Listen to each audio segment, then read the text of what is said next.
আসসালামু আলাইকুম, সবাই কেমন আছেন? সবাই আশা করছি সবাই ভালো আছেন।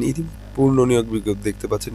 এর আগে অবশ্যই একবার নিয়োগ বিজ্ঞপ্তিটি প্রকাশিত হয়েছিল। তো এটার সকল ডিটেলস, কিভাবে আবেদন করবেন, কি কি পদ, কতগুলো পদ আছে, বেতন স্কেল কত, বেতন কেমন হবে, অনলাইনে কিভাবে আবেদন করবেন, পরীক্ষা লিখিত হবে না মৌখিক হবে, সকল কিছু নিয়েই আজকে এই ভিডিওতে আলোচনা হবে। তো আমার ভিডিওটি সম্পূর্ণ দেখবেন, তাহলে আপনি এই নিয়োগে সকল কিছু জানতে পারবেন এবং সুন্দরভাবে আবেদনটি করতে পারবেন। এবং আপনি যদি যোগ্য হয়ে থাকেন তাহলে এখানে সুন্দরভাবে আবেদন করতে আমার এই ভিডিওতে আপনাদের জন্য অনেক হেল্পফুল হবে।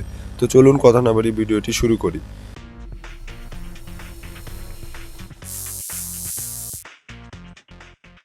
তো এখানে দেখতেই পাচ্ছেন, প্রাণী সম্পদ অধিদপ্তরে রাজস্ব খাতভুক্ত নির্মাণাধীন শূন্য পদে বিপরীতে জাতীয় বেতন স্কেল 2015 আলোকে বাংলাদেশ কর্তৃক নাগরিকদের মধ্যে থেকে যোগ্য প্রার্থীদের থেকে অনলাইনের মাধ্যমে আবেদনটি গ্রহণ করা হবে।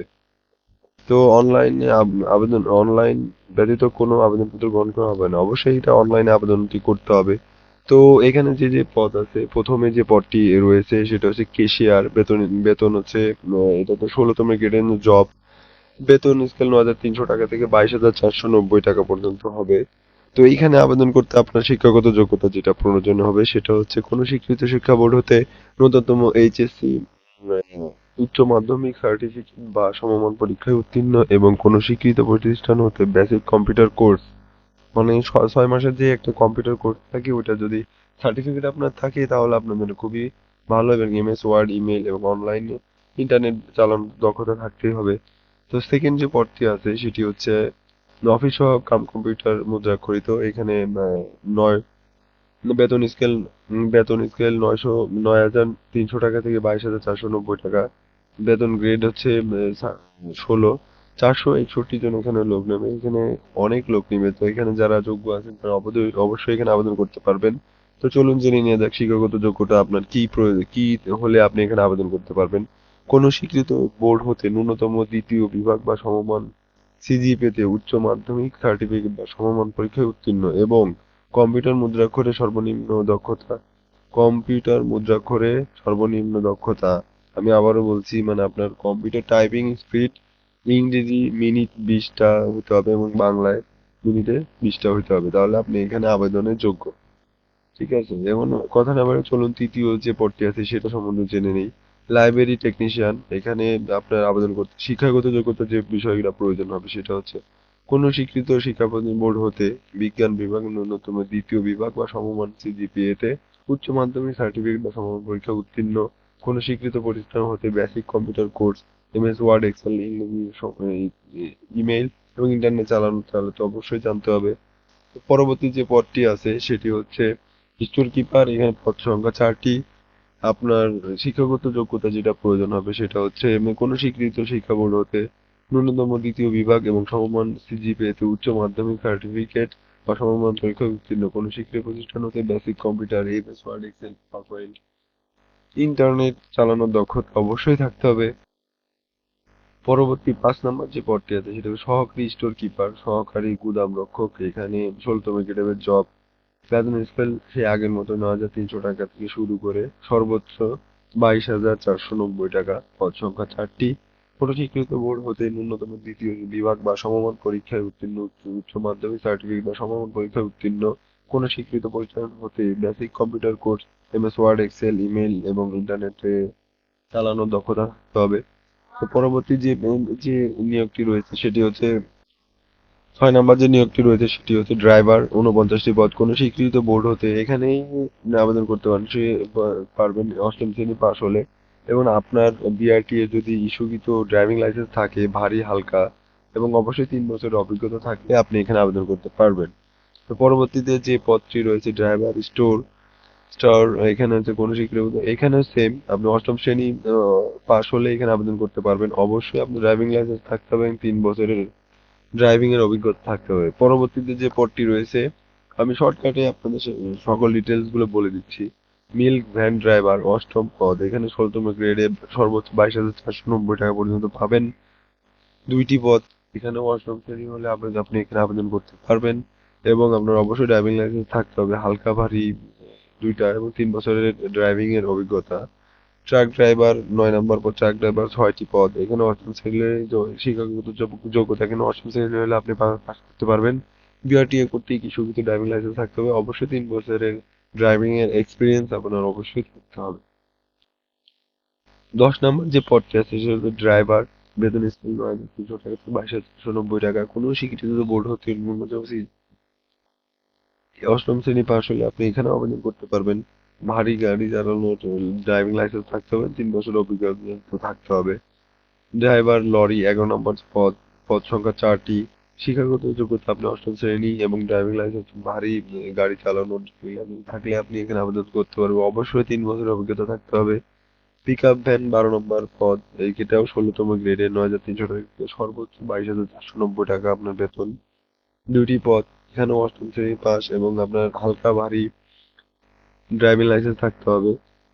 লাইসেন্স সহ 3 বছরের অভিজ্ঞতা অবশ্যই আপনার থাকতে হবে। পরবর্তী যে পদটি আছে 13 নম্বর এবং এটাই লাস্ট পদ, ড্রাইভার পাম্প মানে পাম্প চালক।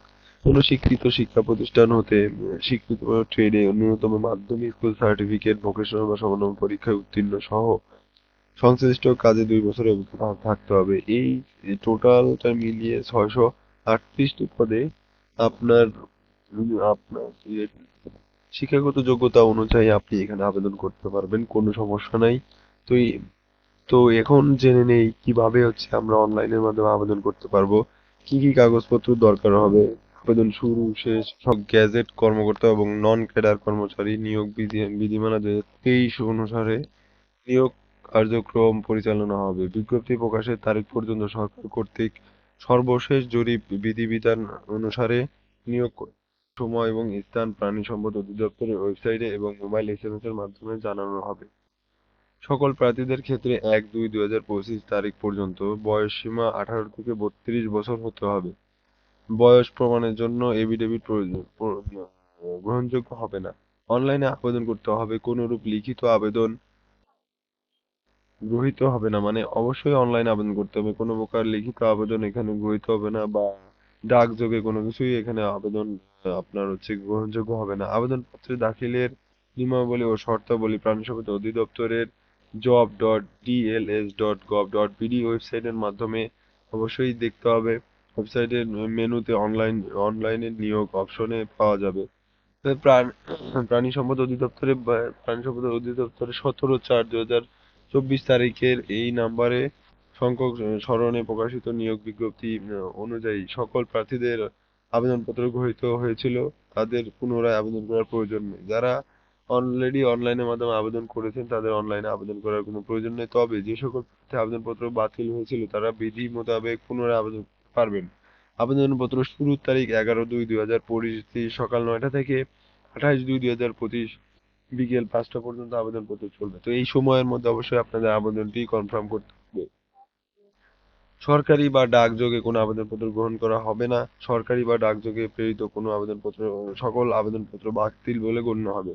মৌখিক পরীক্ষার সময় ক থেকে ছ পর্যন্ত কাগজপত্রের মূল কপি এবং সত্যায়িত গ্যাজেট অফিস একটা সত্যায়িত মানে গ্যাজেট অফিসার কর্তৃক সত্যায়িত ফটোকপি আপনাদের এখানে জমা দিতে হবে। তো এখানে আমার পেজে আমার ফেসবুক পেজ এবং হচ্ছে ইউটিউব চ্যানেলের ডিসক্রিপশনে এই নিয়োগ দেওয়া দেওয়া হবে, এখানে কাগজপত্রগুলো আপনি দেখে নেবেন।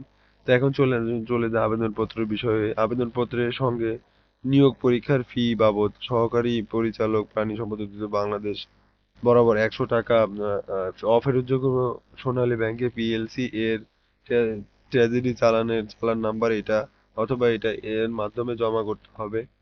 অনলাইনে আবেদনপত্র ট্রেজারি চালান নম্বর, তারিখ এবং ব্যাংকের শাখা উল্লেখ করে আবেদনের সঙ্গে ট্রেজারি চালানের স্ক্যান কপি সংযুক্ত করতে হবে। মানে টাকা ব্যাংকে জমা দিয়ে ওইটার একটা রসিদের স্ক্যান করে আপনার আবেদনপত্রের সাথে জমা দিতে হবে। অনলাইনে আবেদন করে ওই স্ক্যান কপিটা জমা দিলেই হয়ে যাবে। তো বাংলাদেশী নাগরিক না হলে, বাংলাদেশের অস্থায়ী বাসিন্দা না হলে, বাংলাদেশের যে না হলে আপনাদের সেই বিষয়ে যে কোনো ঝামেলা হতে পারে। অবশ্যই বাংলাদেশী নাগরিক থেকে আবেদনটি নেওয়া হয়েছে। তো আপনাদের এই বিষয়টা খুবই ইম্পর্টেন্ট, মানে আগে হচ্ছে আপনার সোনালী ব্যাংকের যে কোনো শাখাতে এই চালান নাম্বারে টাকা জমা দেওয়ার পরে চালান কপি ছবি তুলে বা স্ক্যান করে আপনার আবেদনপত্রে ওয়েবসাইটের মাধ্যমে যখন আবেদনপত্র সাবমিট করবেন তার আগে অবশ্যই এই চালান কপিটি আপনার অ্যাটাচ করে আবেদনপত্রটি সাবমিট করতে হবে, অন্যথায় আপনার আবেদনপত্রটি বাতিল বলে গণ্য হবে। তো এই ছিল আজকের ভিডিও। আমার ভিডিওটি ভালো লাগলে লাইক কমেন্ট শেয়ার সাবস্ক্রাইব করে সাথে থাকবেন। অবশ্যই নতুন নতুন ভিডিও করার জন্য আপনার চ্যানেলটি